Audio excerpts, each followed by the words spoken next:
I love soil. I love to eat it. You should see the looks on your faces.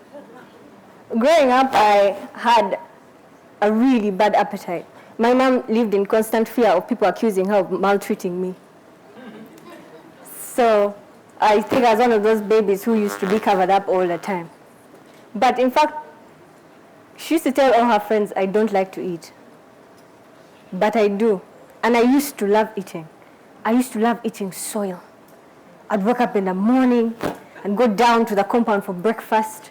It was everywhere, in dark brown, in abundance. And I'd sit down and eat and eat and eat.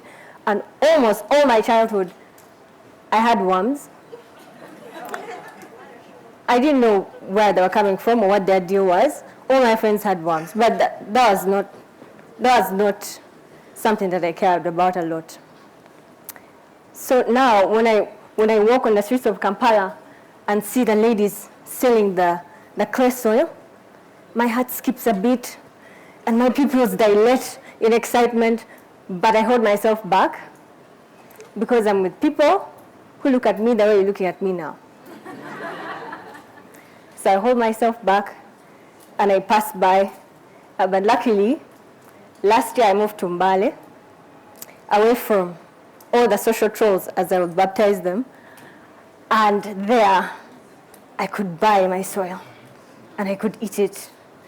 And when I came to Kampala one day, I carried some. Of course I carried some. But when my fiance saw it, he took it out and put it amongst the stones in the compound and said, that's where it belongs. And I said, okay. I pretended, yeah, okay. I had more in Mbale. I could go and buy some away from him and away from everyone who was watching me. And so a few friends of mine came in from the States and they saw me in Mbale eating the soil. And they were like, but is that normal? I was like, yes. People in Uganda eat soil all the time. And they said, no, you need to go and have your iron levels checked. So you can do a test in a hospital where they check your iron. They told me, you must be having an iron deficiency. So I went.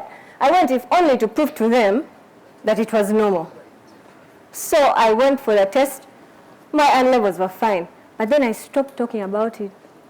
I stopped telling people that I eat soil. And I used to go to my room and eat it in hiding as gracefully as one can do when they're eating soil. So this is in Uganda now. It's a big problem. Everyone's eating soil. People are getting all kinds of blood diseases. And then you're appointed on the national committee to address this issue. I imagine you would start with the need, right? You would say, what? Why? Why are people eating soil? And then you would maybe think about why they're going to the black markets, right? The judgment, the persecution, being called abnormal. Think if there was a place, like a hospital, where someone would go and get treatment if they have taken so much soil from the black market, from the soil hub, that it has affected them, and they can go to this hospital and get treatment. Do you think that, how many people do you think would go to that hospital, given that the soil is an illegal commodity? Very few, if any. I won't go. I'm already hiding in my room, eating my soil. And so that is the situation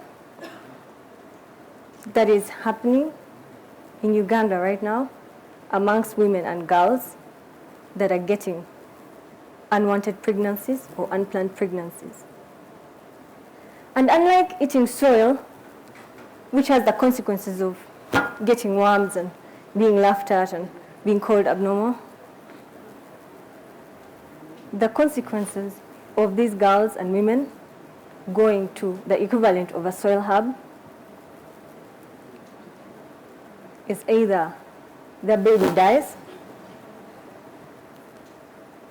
or they die, or both the baby and the woman die. In Uganda today, there are 24,750 women undergoing abortions every month. 24,750. That means in a day, 825 women and girls are having abortions. Are they all safe? Are they legal? Certainly not. Not in Uganda, not in my country. And every single day, 4 women are dying in Uganda due to unsafe abortion. The stigma, the conservative nature of our society, and the legal status of abortion has caused most of us not to talk about it. And there are organizations that are advocating or advocated for legalization. But that's not my focus today. That's not my focus.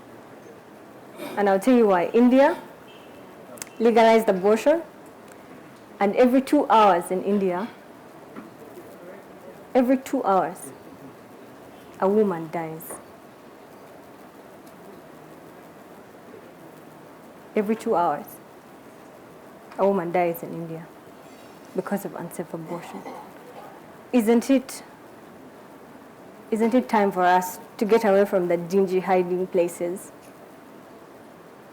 How many women have to die before we pull our heads out from where we have buried them and face the fact that it's happening right here in this country? And why?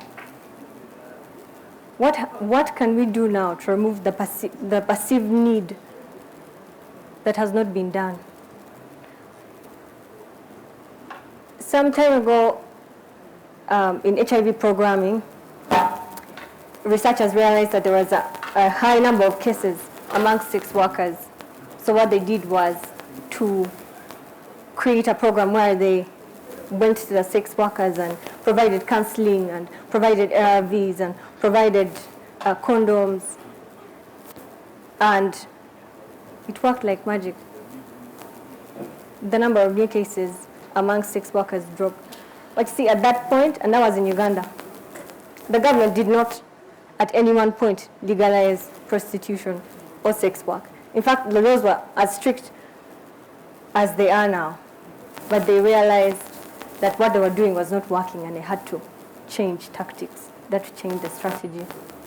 Not so many years ago, a university student, female, was expelled from university because she had gotten pregnant. University student. What do you think happened to the rest of the girls who were in that university and were pregnant but not showing? Or what do you think happened to the ones who got pregnant after that expulsion?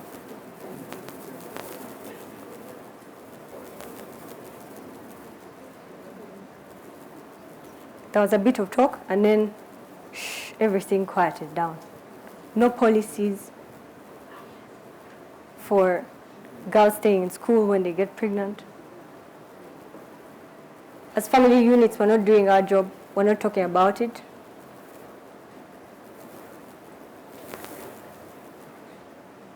My question to you today would be,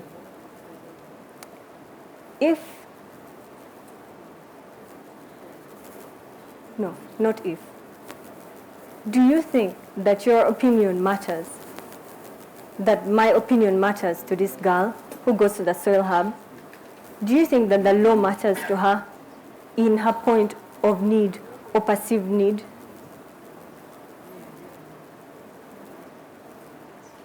It doesn't matter.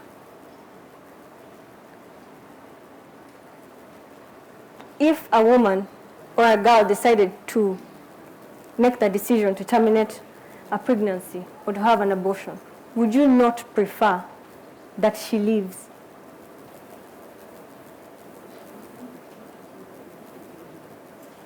Then what can we do that we have not done before? To quote Mahmoud Fathala, women today are not dying because of untreatable diseases. They're dying because society has made a decision that their lives are not worth saving. One life is too much. Already, one life is too much. So let us not make them two.